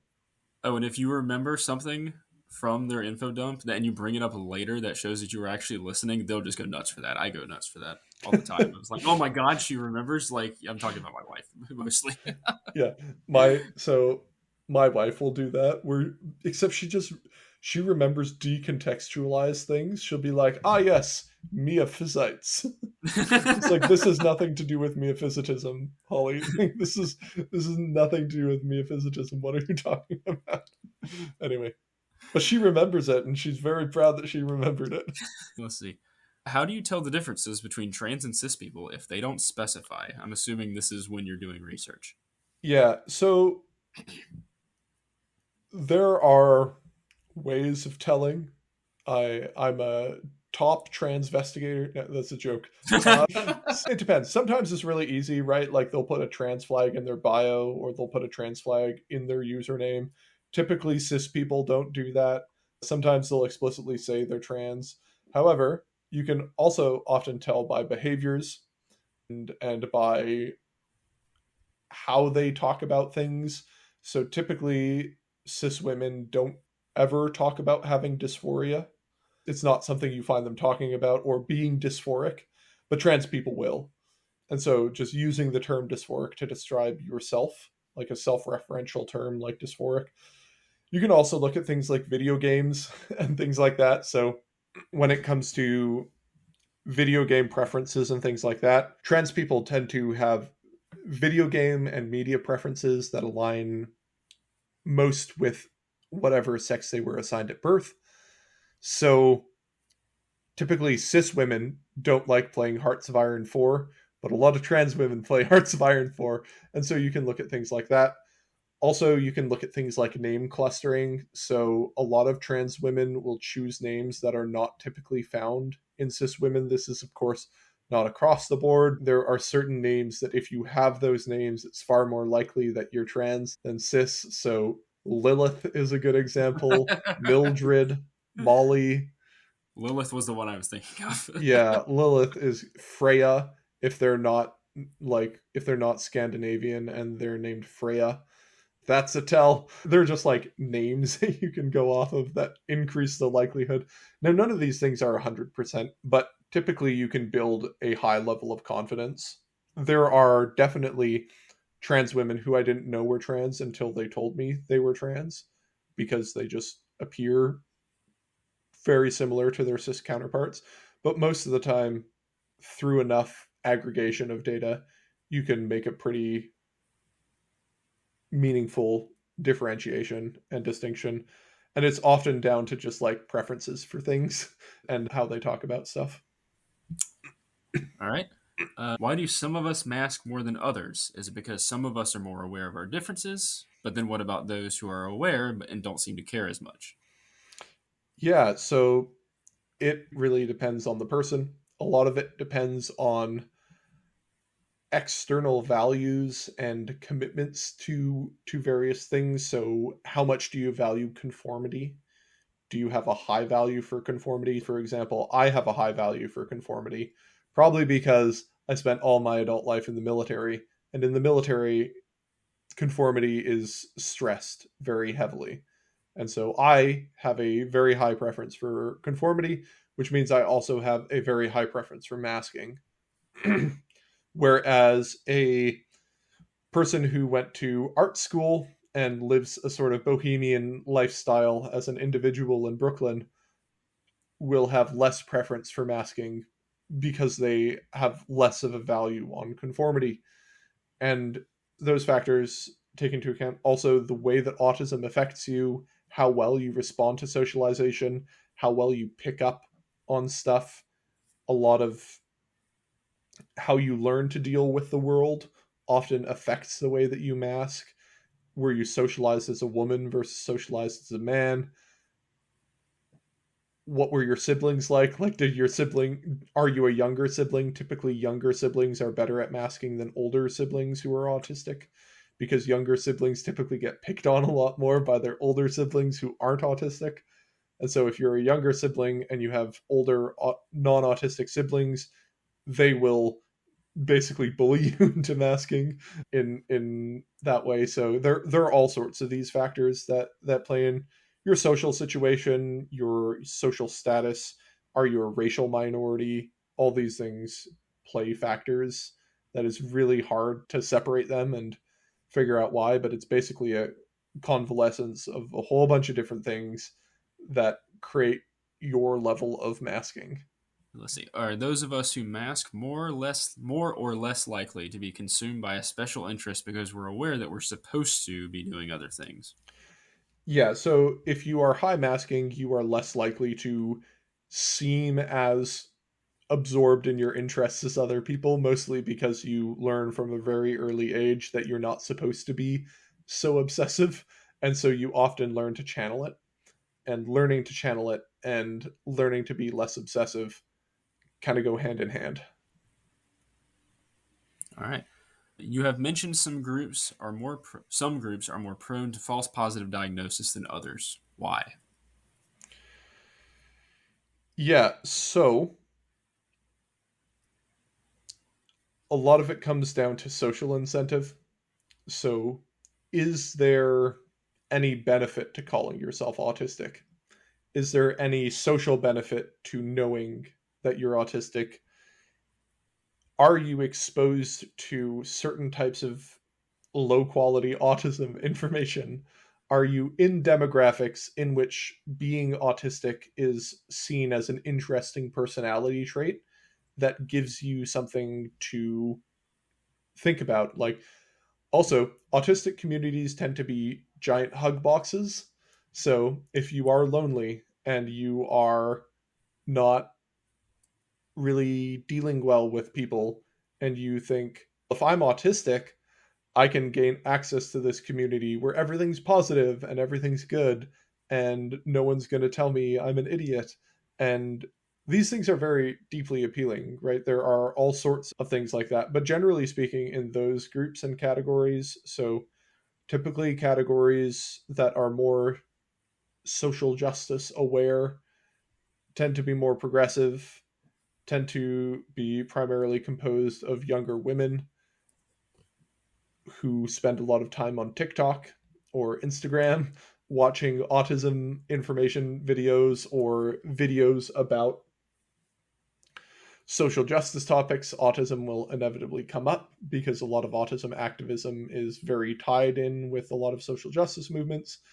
And the quality of information that they go for in those places is they aren't going for quality, they are going for quantity and engagement worthiness. And this leads people to get the false impression that they are autistic when they are not, mostly because they don't actually understand what autism is, or because there are, within very niche groups, social benefits to being associated with being autistic. All right. You've said that RADS-R scores increase as time goes on. Why? Yeah, so basically all autism screeners tend to increase once you know you're autistic. So if you take a screener before you know you're autistic and then take it a year after you've learned you're autistic, your score is going to go up. And that's mostly because you become, once you know you're autistic, you become far more aware of your own autistic traits and things that you think were normal previously. And you're just like, yeah, that's normal. Everyone does it. You become hyper aware that this is not normal and not everyone else does it. And so when you answer questions, you are just more aware of your differences. And so you're more likely to answer questions more on the autism side of things. And also, just as you learn what autism is, you learn why they're asking questions and like what they're actually trying to get at. Whereas before you fill out the survey, before you fill out the survey and before you know what autism is, you might not know why they're asking a question, right? And so now that you have educated yourself about autism, you know why they're asking the question, so you know how to answer in the way that they were trying to intend. So that's probably it. All right. And now for the final question. This is one of my own because I organize these and I get that privilege. So we're going to end on mine. What kinds of music do autistic people tend to like? What percentage of us don't like music at all? It seems like every time I see someone online or in real life who claims they don't like or care about music, they're either autistic or probably autistic. Is it solely an autism thing? Also expand that into church music too, if you don't mind. Yeah, so I have found a lot of autistic people who just don't like listening to music, and I have not found many neurotypicals who do. In fact, I don't know of any neurotypicals just off the top of my head who just don't like music and don't like listening to music. I do know a lot of autistic people off the top of my head who I can list and name pretty quickly who just don't like listening to music at all. I don't know why that is. They tend to like other things, like they tend to like listening to podcasts and stuff, but they don't really listen to music much. Don't know why, but it is an autism thing. It's weird. When it comes to music preferences, it's all over the map. A lot of it will focus on like hard, repetitive noises over and over and over, like lots of repetition. So, electronic music, a lot of young women, especially, are really into Vocaloid stuff. Like, Shout out to Hatsune Miku. yeah, Who's the user in the Discord who just is always talking about Kieran. Hatsune Miku? Oh yeah, she's great. Yeah. Kieran is always spamming Miku stuff, which is great. We love it. Always breaks up the tense conversations with a Miku gif. Yeah, so a lot of Vocaloid enjoyers, a lot of like Nightcore. Do you know what Nightcore is? Yeah, so like heavily sped up music. Again, they tend to like heavy repetition. I like heavy metal. I also like hard, like electronic music that has certain like sounds. My wife will listen to music and she'll be like, "Oh, that was a John noise," because it's like a certain flourish or like sequence of things that feels weird and dissonant to her. She's like, "I bet John will like that." Yeah, that's that. You also get a lot of folk music enjoyers. Oh hell yeah. Um, We were just talking like about a Stan Rogers the other night. yeah, yep, a lot of folk music enjoyers as well. The Mountain Goats comes up a lot. Like, Shout out to Alyssa, who uh, also asked why do so many autistics love the mountain goats? Yeah. yeah, so Mountain Goats come up a lot. I don't know why so many autistic people love the Mountain Goats. I suspect it is because the music is perhaps made for autistic people. I will not speculate why that might be the case. Only that many autistic people resonate with it, and many autistic people find it deeply appealing. Yeah, that's typically the trends. When it comes to church music, it's all over the place. Generally speaking, you either really love church music and you're because you're a music autist, or you are somewhat indifferent to it. But generally, there's a strong aversion to singing amongst the people who are indifferent to it. They'll be like, I'm fine with it. I just don't want to sing along. I don't want to sing with it. I don't like singing. That's me too. But yeah, that's music. Would you say there's a general aversion to like a lot of evangelical like CCM and stuff like that as well? In most demographics, yeah. In some demographics, no. So particularly demographics of that tend to be young women, tend to be cool with CCM. Especially, I found if they like pop music like Taylor Swift and things like Mm-hmm. that, they will often also be CCM enjoyers. So if they like Taylor Swift and Gracie Abrams and that sort of genre, they will all also often tend to like CCM. Yeah, that makes sense. I like my sad cowboy music a lot. And then when I was coming back to Christianity, one of the main draws to like Anglicanism was like, oh, there's all sorts of like really sad sounding, depressing hymns about dying and Jesus suffering on the cross. And I was like, oh, I love it. I just give it to me. Not That was not many sad one of my big cowboy draws. hymns though. No, unfortunately Need not. we need to get the Episcopal Church on that.